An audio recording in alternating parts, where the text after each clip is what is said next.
The NBA playoffs are here, and I'm getting my bets in on FanDuel. Talk to me, Chuck GPT. What do you know? All sorts of interesting stuff, even Charles Barkley's greatest fear. Hey, nobody needs to know that. New customers bet $5 and get $200 in bonus bets if you win. FanDuel, America's #1 sportsbook. 21 plus and present in select states. Must be first online real money wager. $5 deposit required. Bonus issued is non-withdrawable bonus bets that expires 7 days after receipt. Restrictions apply. See full terms at FanDuel.com/sportsbook. Gambling problem? Call 1-800-GAMBLER. This Steve Jones Show podcast is now loading. The Steve Jones Show podcast is presented by Sunbury Motor Company, Purdy Insurance, and Brewers Outlet.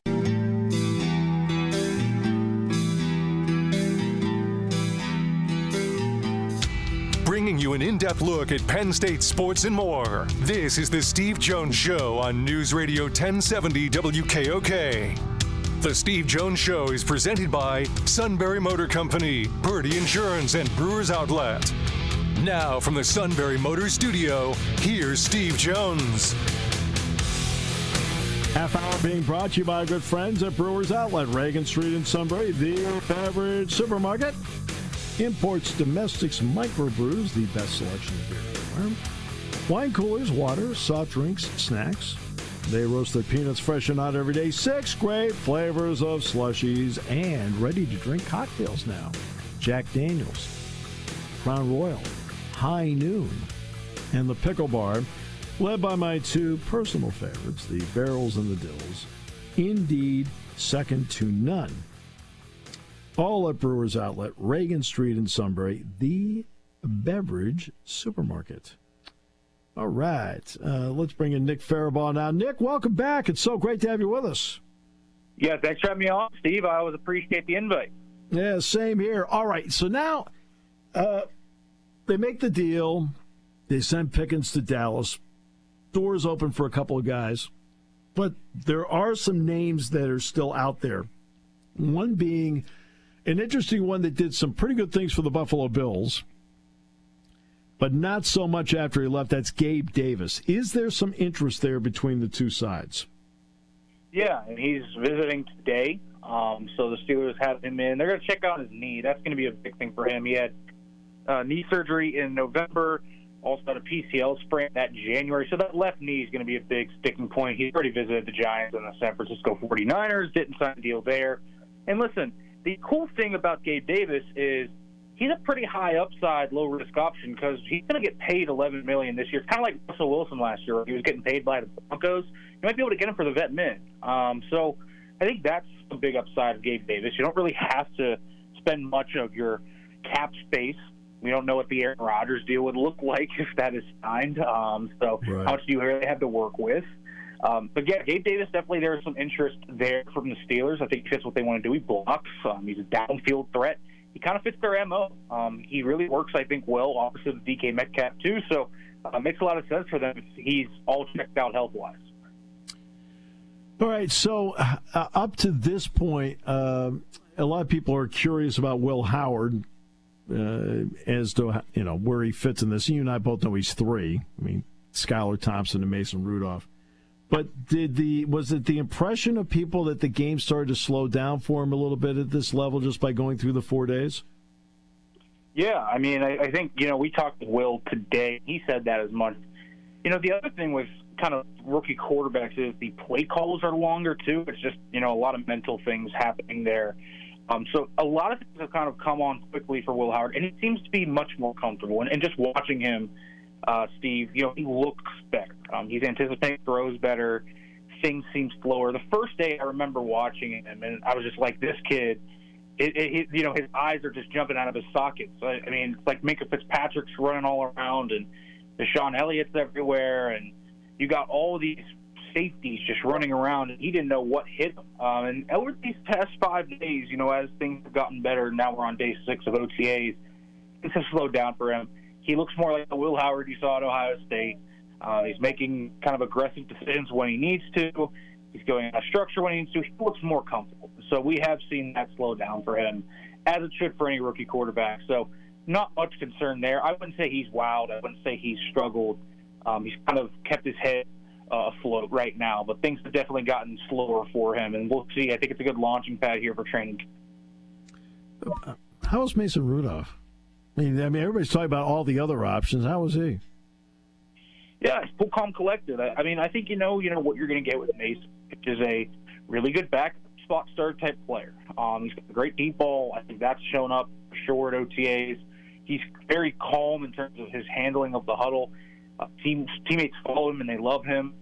We know what Mason Rudolph is in Pittsburgh. You know, he's got that kind of moxie about him. We know what happened in 2023. He's got that ability to kind of come off adversity like that. He just looks solid. Like any veteran quarterback that's been through OTAs 7 or 8 times like he has, he's looked fine.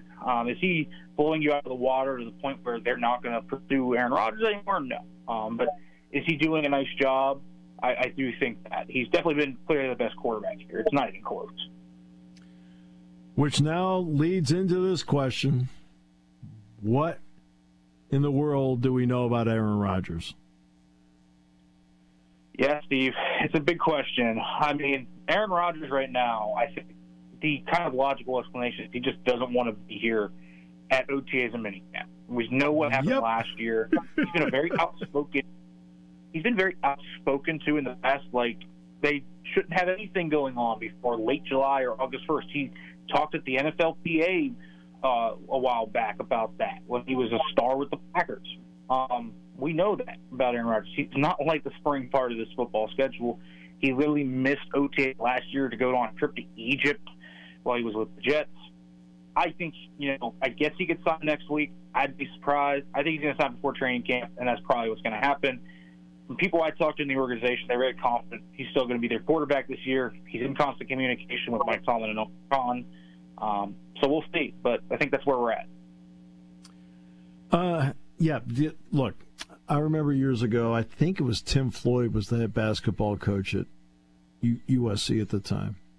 And nobody knew what O.J. Mayo was going to do.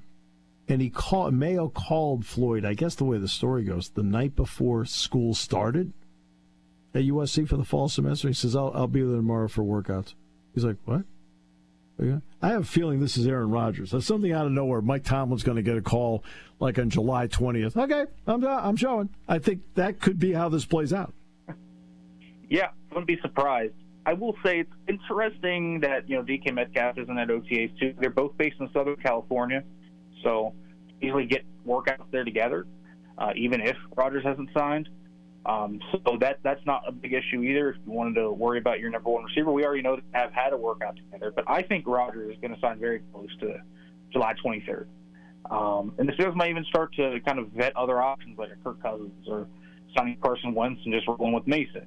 But I do think Rodgers is probably going to be their quarterback. And as you mentioned, he might, start on July 23rd. He very well could tell them on July 22nd, I'll be there tomorrow for the conditioning. And that's that. Just one more question about him. The Jets, because he was there, had a fair amount of national TV exposure. I think you're under the old contract, you were allowed 6. I think the Jets were on 5. And if you look at him early in the season, you're like, hey. But the second half of the season where they weren't on as often, I don't think people realize he actually played pretty well. Not great, but he played pretty well because at that point he was like maybe 16, 17 months removed from the Achilles injury. Is that some of the thought process the Steelers are having, that the last 8 games he was much better? Yeah, I think that's part of it. I think he's clearly the best option just based off of that, the physical talent he has. Certainly Kirk Cousins did the opposite. Kirk Cousins looked worse the more he played. Good point. Which is interesting, right? And I mean, Carson Wentz, we know what he is. So the options they have right now, I mean, Rodgers was the one that finished strong. So you're feeling like, okay, who am I going to bet on, the 4-time MVP or Kirk Cousins? I mean, it's pretty easy to say who you're doing that, even if he's 41. And Rodgers definitely still has that arm talent. I think that's the thing. He might not be able to move like he once could, but he can still sling the bill. I think you saw that last year where he had some really, really nutty throws still. And so that's where I view Rodgers at. I think that's where the Steelers view him as. Yeah, I mean, in other words, one thing you have to let go of at some point is you have to let go of the idea you can still do things that you did in your 20s, right, and get away with it. And that's something he's not quite there yet. All right, T.J. Watt. T.J. Watt is the perfect example of a great contract that in this league, in a short period of time, can become somewhat obsolete. Okay? Myles Garrett made it somewhat obsolete. Micah Parsons may make Myles Garrett's contract look obsolete. Watt's going into the last year of his contract with the Steelers, not doing anything with them right now. What's your thoughts on what kind of deal they potentially can come to with Watt? Yeah, probably like a 3-year deal. That's probably around $40 million per year. I think that's probably around where it's going to end up being. I think you look at where Watt's going to want. He has, I think, a little bit of pride against Myles Garrett. We know that has been a back-and-forth thing. I think there's a pride thing there between those two. And I think he still thinks he's the best edge rusher in football. I think you can argue that. And so $40 million per year, I think you're going to see, the first 2 years of it guaranteed probably. So that's something like, I don't know, $85 million guaranteed. I mean, it's going to be a monster deal. It's in the Steelers' best interest to get this done before Micah Parsons' deal gets done, before Aiden Hutchinson gets done, before the Bengals maybe come around finally on Trey Hendrickson. The price is going up. There's premium edge rushers that are all up for contracts this year. So especially to get this done sooner rather than later. And they've been talking as far back as the Combine, from what I know. So I'm optimistic this gets done. But there's been a lot of talk about it. I don't really think there's any question about it. I think he probably gets around $39 to $40 million per year, probably 3 years, tacked onto the 1 year this year.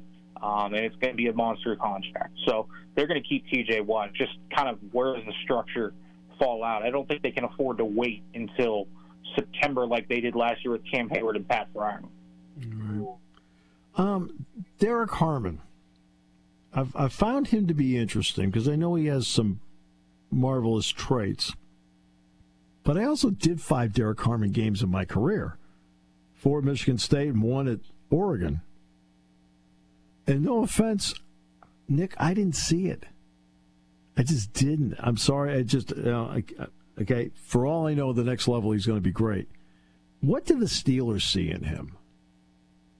They see a disruptive, big-bodied player similar to Stephon Tuitt. That's what I was told. That's the comp I've heard. They see a lot of that in him. They see a 5-back that can be a disruptive pass rusher while being an instant boost in the run defense. And this year was kind of the year he put it together. His years at Michigan State were really up and down. He would make plays, but he would lack finish. Here at Oregon, he was, he led the NCAA in pressures. He was second in pressure rate. He was really good as a run defender for them. And that was kind of the consistency that you needed to see out of him versus where he was at Michigan State. And so that's where I think they derive a lot of their optimism from him, is because he just was a rock-solid player that did a little bit of everything at Oregon. The Michigan State tape is certainly one. I think he was, going to be a 4th or a 5th-round pick before he went to Oregon, and I think his consistency boosted him all the way up there. He's obviously a great athlete. I think finishing is going to be the big thing for him, right? It's going to be, can you make that TFL in the backfield? Can you finish that sack? It feels like there's a lot of on tape where he is almost making plays and just can't finish them. It's a lot like Keanu Benton when you watch him, because Keanu Benton's always in the backfield. He's always nearly making plays. And I thought that's very similar to what I saw from Derek Harmon at Oregon this year, was that lack of ability to finish. I think he missed tackles like 30% rate, which is just an insane number for an interior defensive line. So that's going to be the big thing for him. But they see a lot of upside with his ability to do a little bit of everything. Right, because, Penn State played Oregon in the Big Ten championship game. And I remember I'm putting together the chart, and I'm like, Derek Harmon, he's still playing? He transferred there? I'm like, okay. And the stats look really good. The stats were really good. I'm like, oh, wow, he put together some nice stats. Then they played the game. And, again, this is a game, so this is not a full body of work. But he did the same thing he did at Michigan State. Penn State ran for 220 yards that night, right? And they weren't all sweeps. Okay, so I'm just warning everybody. Yeah, that's a big thing. And listen, they, a lot of people that I talk to also do point out that Oregon defensive line had other players drafted. Jordan Birch, yes, Caldwell. Yep. Birch is a terrific player. Right, He's a really good player. And then they have a ton of young guys, too. They're going to be probably future NFL picks. We're looking at guys like Mateo Uiagalelei, really high-level players there. Yes. But people, and I knew a lot of people in the draft process that were telling me about how Caldwell, who was the big nose tackle, freed up Harmon sometimes to make plays. And so, the Steelers this year are kind of going to be betting on Harmon to make that jump on his own. And I think there's reasonable expectations for why that should be. He had some really good games against some top opponents. The Penn State game was probably his worst game of the year when you look at it. But I do think there's reason to be optimistic about it. If he can finish, and that's the biggest thing, Steve, if he can just learn how to finish and wrap up, he's going to make tackles. That's going to be the thing. His stats last year would have been insane if he had been able to finish. He was in the backfield so often in some of those games. It's the consistency about finishing in the backfield. It's a small step, but it's the biggest thing. If you in the backfield but can't make the tackle, it doesn't matter what happens before. So if he can finish, the Steelers are going to have a really good player. Really. Going to be. And being with Cam Hayward helps him, no doubt. 100%. Caleb Johnson, when he's got the ball in his hands, is that was a really nice pick. But you and I both know it's in this league, it's not just what you do with the ball in your hands. How well do you play when you don't have the ball? How's he been in pass protection so far to this point? What kind of learning curve does he need to make sure he gets on the field? He's a huge pass pro learning curve. I just didn't ask him to do a lot of it. No kidding. Right. They don't throw that much, and when they do, it's not done very often. And so he's going to have to learn a lot of just identifying protections, identifying dangers, which is all that. But he has done an incredible job of trying to embrace that mentality. He's been asking, Jalen Warren, who is just an awesome back in pass pro, all these questions about technique with his hands, his hips. He has been so meticulous and detailed in the questions he's asked Steelers running backs coach Eddie Faulkner. He's been apparently in the film room just working away at it. This is a guy that recognizes a weakness and is attacking it ruthlessly. And so we will see. Obviously, there's no pads yet. When backs on backers start in July, that's going to be a really fun thing to watch with Caleb Johnson because he, while raw in pass pro, is just absolutely attacking it every day. And I'll tell you what, he's getting more and more praise, and it's looking natural to him. The new techniques he's learning, he's starting to actually put out there. I remember on Tuesday this week, Steve, there were 5 minutes left in the individual period, and Eddie Faulkner said, "We're not leaving until you get this right."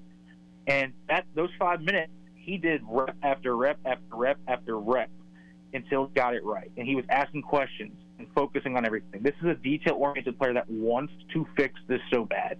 And I think that is such a great sign when you're talking about a weakness. So while it's rough and while he has a big learning curve, I think he has the right mentality to attack this and become pretty good at it. See, and I think that's the statement that means everything. Because that's one thing you would see after practice with Abdul Carter, who ended up being the 3rd overall pick in the draft. He'd spend extra time working on his craft, working on takeoff, working on having violent hands, whatever it may be. I mean, you can't put a price when guys want to put in the extra time because they want to be good. In your opinion, it's great for stories, but are these workouts without pads useful? I mean, not super useful. I've seen guys come through. I will say, listen, I have identified when I kind of look at some of these practices. I saw Jalen Warren his first year, and I said, that guy looks like a player to me. But some of them fizzle, and some of them do continue it, right?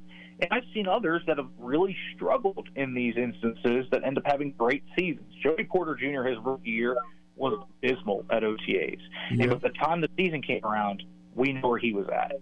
And so, does it matter? I'm not sure it matters a ton in terms of how good you are. I think it is good, for me at least as an outsider, to say, what's your mentality like? Are you asking detail-oriented questions? What's your mindset like? What's your base athletic trait look like? And kind of just identifying traits and high upsides and ceilings. I think that's kind of another way you can look at it. If a guy's making plays, you're able to kind of say, okay, there might be something there. It's just a way to circle a guy, but does it actually mean anything? Not really. Always a pleasure, Nick. In season, off season, terrific as always. Thanks so much for all the information. I just enjoy talking to you. Thanks for being on. Yeah, thanks for having me on, Steve. I enjoy this as always.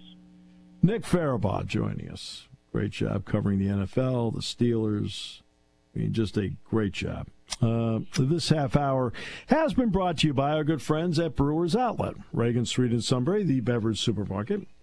Imports, domestics, microbrews, the best selection of beer anywhere. Wine coolers, water, soft drink, snacks. They roast their peanuts fresh and hot every day. 6 great flavors of slushies. And now ready to drink cocktails. Jack Daniels, Crown Royal, High Noon, and the pickle bar led by the Barrels and the Dills, indeed second to none. Stock up for the weekend now. Start stocking up for the 4th of July, which is going to be a 3-day weekend. All at Brewers Outlet, Reagan Street in Sunbury, the beverage supermarket here on News Radio 1070 WKOK. There's something to be said about a sale with a handshake, a service technician who really knows what he's doing. They can explain it in English what the problem is. There's nothing better than having that friend you could trust in the area. That's Sunbury Motors, where you get selection, knowledgeable salespeople, and prices that fit your budget, and more important, that friend you can trust. Welcome to Sunbury Motors, Kia, Ford, and Hyundai. You could shop other dealers and compare prices, but at Sunbury Motors, you get their lowest price promise. They research the current used vehicle market and guarantee their used car prices are the lowest. If you find a lower price, Sunbury Motors will beat it. 3 dealers all in one. See their full new and pre-owned inventory at sunburymotors.com. Pick out a vehicle you like and schedule your test drive online. Follow them on Facebook. Sunbury Motors Ford and Hyundai, North 4th Street, Sunbury, and Sunbury Motors Kia, routes 11 and 15 in Hummel's Wharf.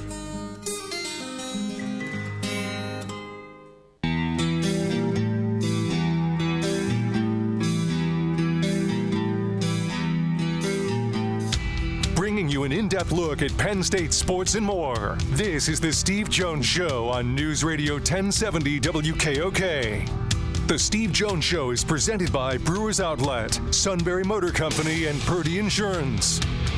Now from the Sunbury Motor Studio, here's Steve Jones.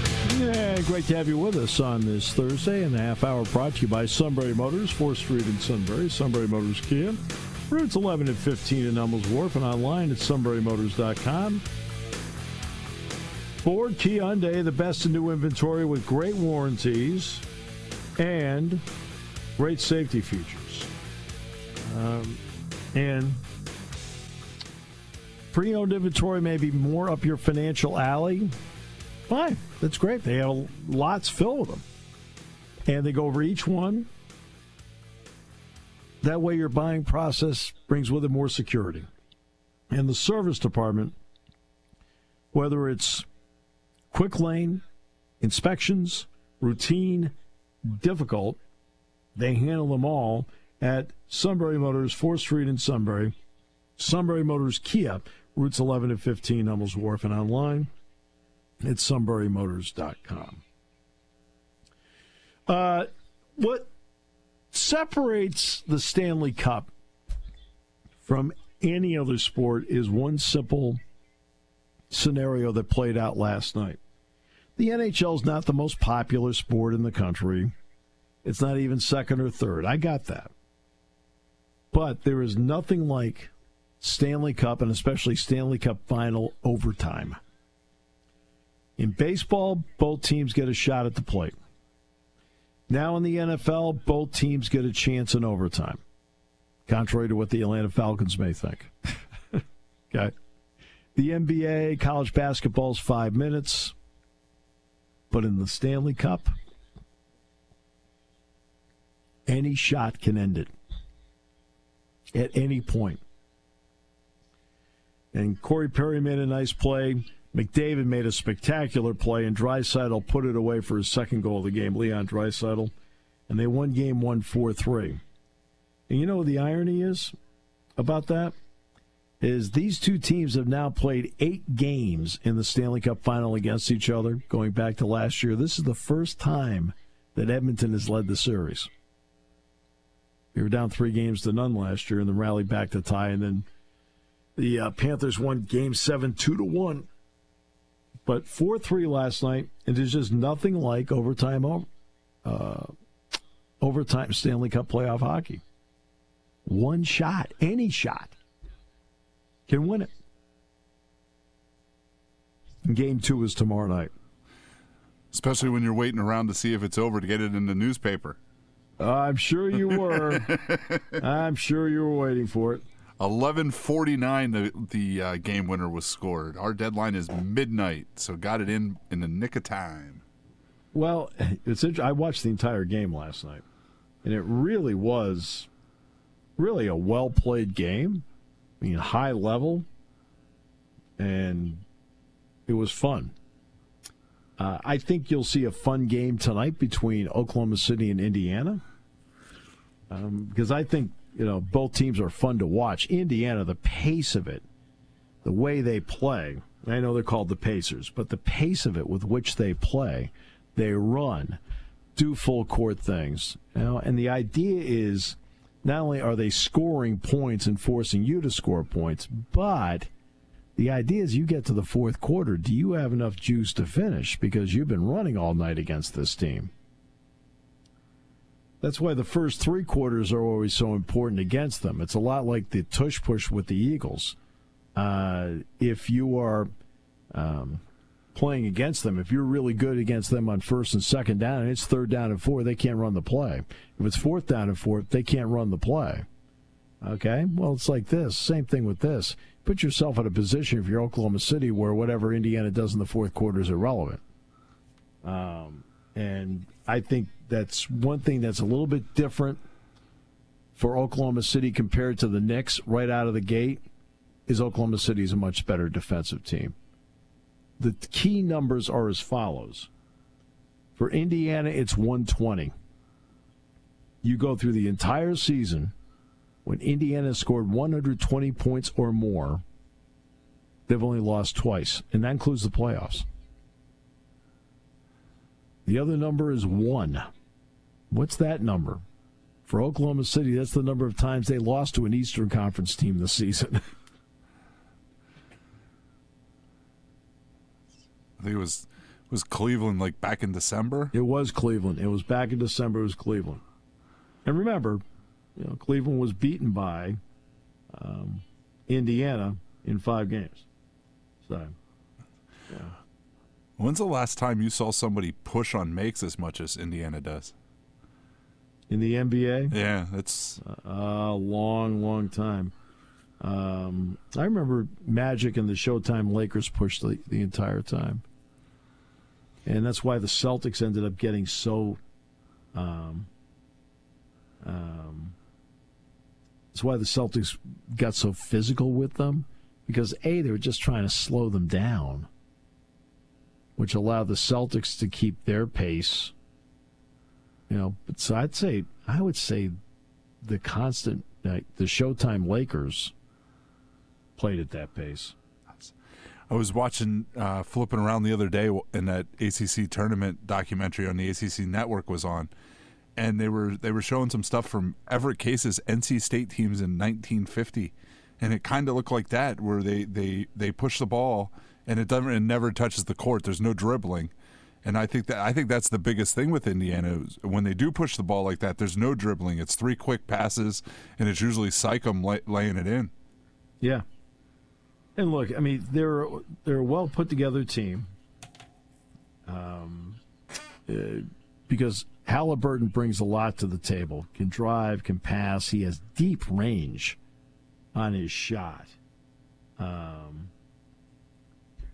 he does. McConnell is very good.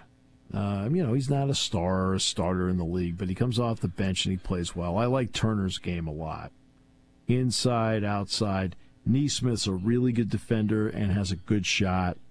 Siakam is a guy that plays winning basketball, and he's played winning basketball. He has a ring. He picked that up with Toronto. And that's the kind of team they have. They're deep, and they can move. But Oklahoma City is as balanced a team as I've seen in a while. Shea Gilgeous-Alexander, he makes people around him better. I think Williams is a terrific running mate for this guy. You watch him play. Last year, he did not perform well in the playoffs. That's why Oklahoma City was an early exit, because he could never get going. That's not been the case this year. Okay? This year, he has been able to get out there and play really well. He's played this year the way he's capable of playing. Last year, he just couldn't get out of his own way. And Chet Holmgren, as you know, I really like him a lot. The guy they got from the Knicks has really helped them, gives them a more physical presence.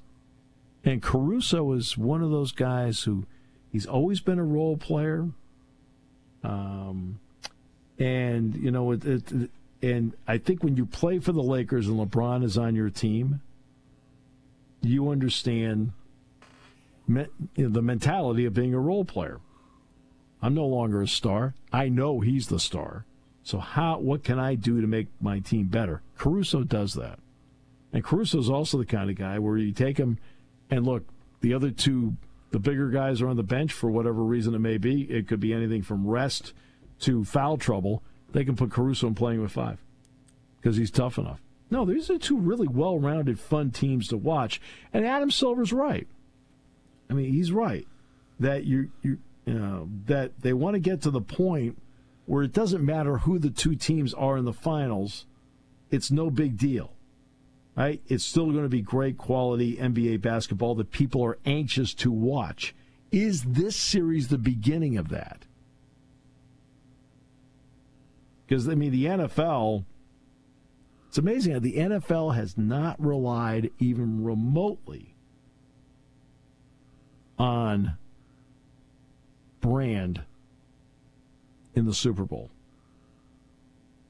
I mean, when's the last time you remember the NFL was worried about the Super Bowl ratings? Super Bowl III? Maybe? Yeah, but you had Joe Namath and the Jets. Well, I was going to say that might have changed it all. I mean that's the that's the last time. And golly, I mean you're talking 50, almost 60 years ago. 57 years ago?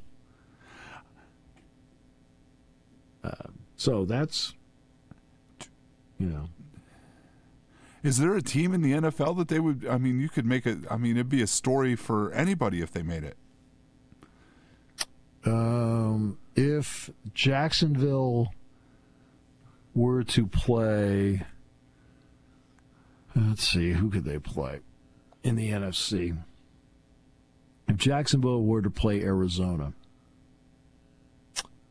okay, that would be an interesting test to see if the NFL dropped below, believe it or not, 100 million viewers. How about that?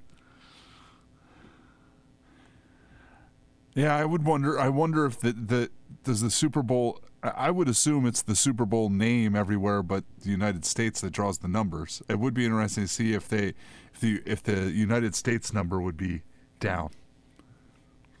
But again, I just said 100 million viewers. Yeah. Okay. Okay. Yeah. That's. Wow. So you're talking about two brands right there that would be two of the weaker brands in the NFL. But even they draw. I was going to say it'd still be 2 weeks of, oh my God, the Cardinals made the Super Bowl? Right. Or Jacksonville made their first ever Super Bowl. Yeah. Right. Now this is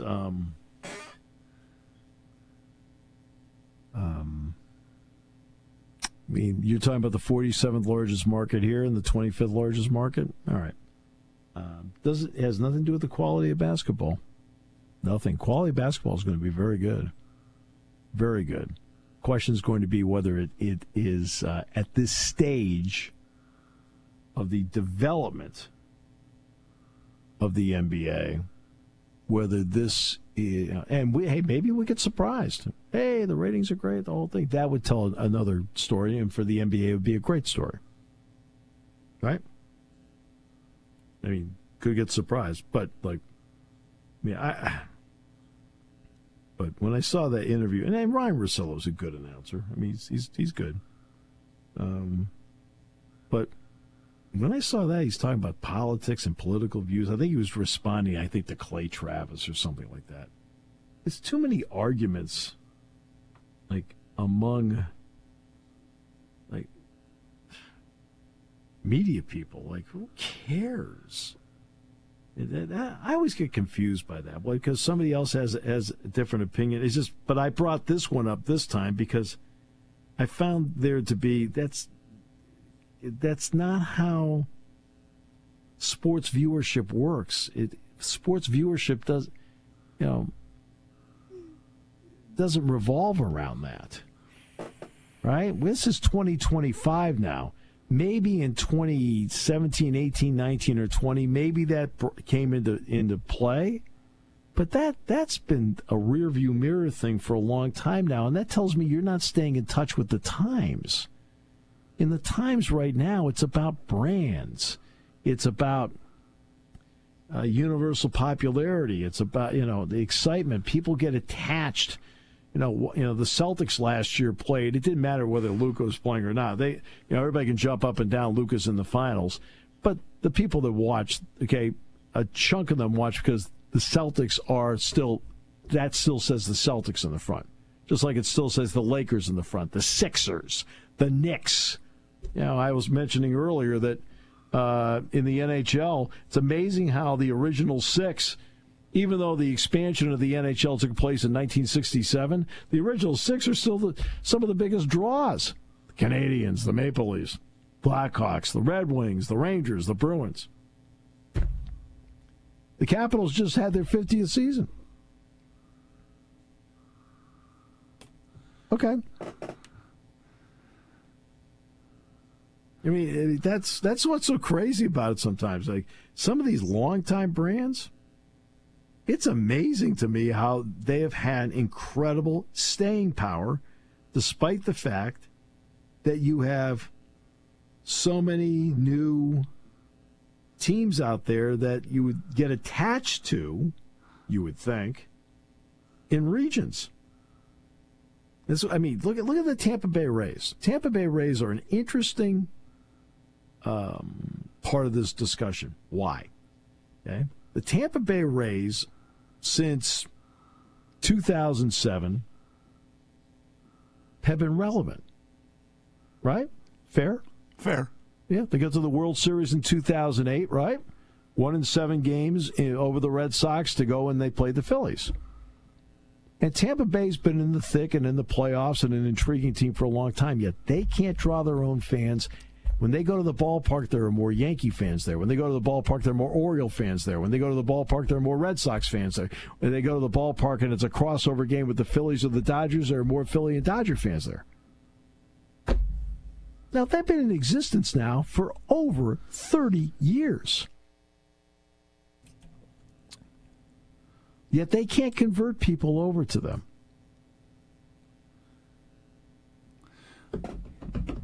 And they've been an interesting franchise to watch.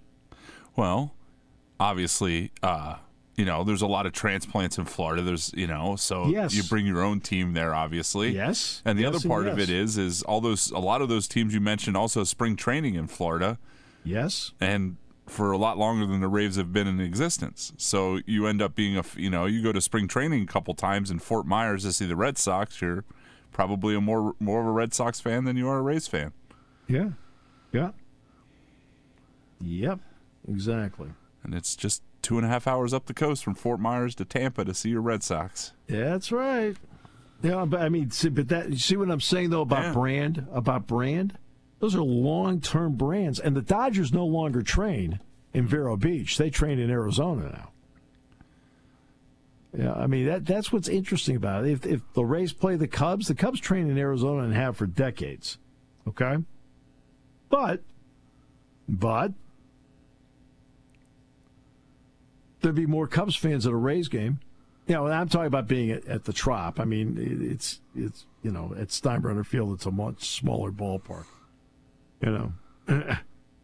But that's the way it is. Oh, well. It's different.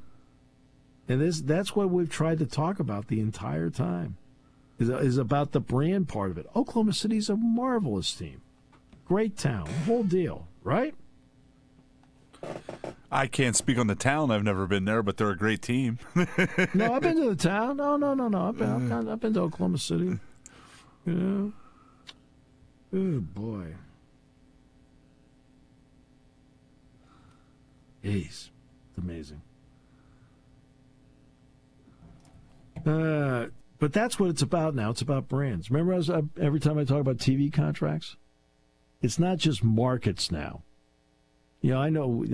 Take the Big Ten. You know, they've got New York with Rutgers. They've got D.C., Baltimore, Pittsburgh, Philly, Columbus, Cleveland, Cincinnati, Indianapolis, Chicago, Milwaukee, Madison, which is a decent size. All right. Minneapolis, Des Moines, Lincoln, Los Angeles, Seattle, Portland. But that's not what draws people in. When you look at the ratings, it's the brand. Alabama, from Tuscaloosa. Biggest city, Birmingham. Okay? Playing a game against LSU, Baton Rouge. Biggest city, New Orleans. Yet the rating is great. Why? Because it's the brand. It's the front of the jersey. It means something. You know, Texas is in Austin. Yet Texas plays, boy, you feel like the whole state of Texas is watching, huh? Right? It's about brands. And, it's something that it took me a little while to get out of the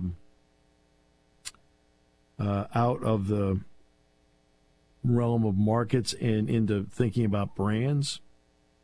But that's what it's about. And that's what this is about. The Pacers are a fun team, great team to watch the whole thing, but how many Pacers fans are there across the country? Oklahoma City is as well-rounded a team as you're going to find. How many Thunder fans are there across the country? They can't become Thunder fans by watching this series. They very well might. But this has nothing to do with politics or how the NBA thinks or how progressive the league is or anything like that. People don't care about that stuff. People want to just say, hey, is the basketball any good, and do I know any of these people? And in this case, you know very few of them. Unless you're a real fan. Real fans know everybody. Real fans know everybody. I got that. It's the casual fan that's like, hey, this looks fun. Let's watch that. Nope. No. But this isn't politics. And this is not, it's... Now let's just play the games. I think Oklahoma City will win in 5. That's just me. But I just think they're that good, especially defensively.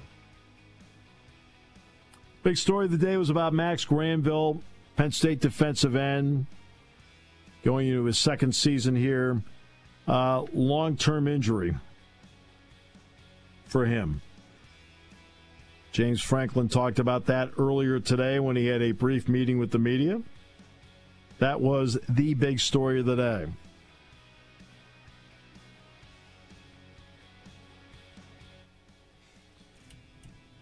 I think I saw when we were on break, they're talking to Coach Higgins now. Are they? Yeah, about the wideouts? Yep. Well, you got 3 veterans there now.